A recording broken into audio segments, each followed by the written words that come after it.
Kryeministri në detyrë Albin Kurti ka fajsuar partitë e deritanishme në opozit për ngërçin politik. Të dielën dështoi tentimi 21 me radhë për konstituimin e kuvendit. Partia që doli e para në zgjedhjet e 9 shkurtit insiston që kryetari i kuvendit të votohet në mënyrë të fshehtë, gjë të cilën e kundërshtojnë partitë e tjera. Sipas kryeministrit, me pamundësimin e korumit, partitë e tjera janë duke dëmtuar Kosovën. Albulena Agjiu nuk është as në pyetje, as në pikpyetje, e përgjigja është votimi i fshehtë për çfarë opozita padrejtësisht dhe me dëm për shtetin e Kosovës po e pamundson kvorumin. Konstituimi i kuvendit ka ngecur në zgjedhjen e komisionit zgjedhor që mundëson votimin e fshehtë. Ndonse prezent në sallë deputetët nga PDK-ja, LDK-ja, AAK-ja e Lista Serbe nuk kanë propozuar antar për këtë komision, e kur ai hidhet në votim nga kryesuesi nuk marrin pjesë në votim.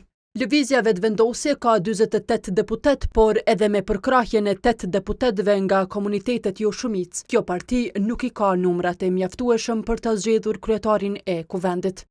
Një ditë më parë, deputeti i LDK-s Lutfi Haziri deklaroi se VV-ja ka kontaktuar më shumë se 2 deputet të saj për të bashkëpunuar.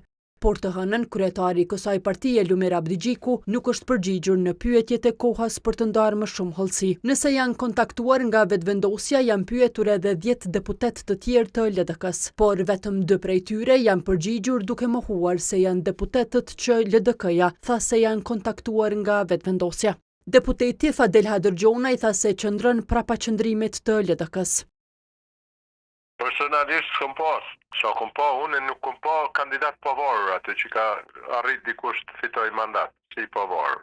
Është krejtësisht është normale, do të ishte normale që pavarësisht qëndrimit që mund të ketë cili do individ, është qëndrimi i partisë i cili do duhet të përmbahesh. Tani për tani e kem bo publike, është shumë publike qëndrimi i Lidhjes Demokratike, nuk është qëndrimi individi, është qëndrim strukturash. Tani edhe me më pyet, nuk natyrisht do shoku gjop, se ajo është qëndrimi zyrtar.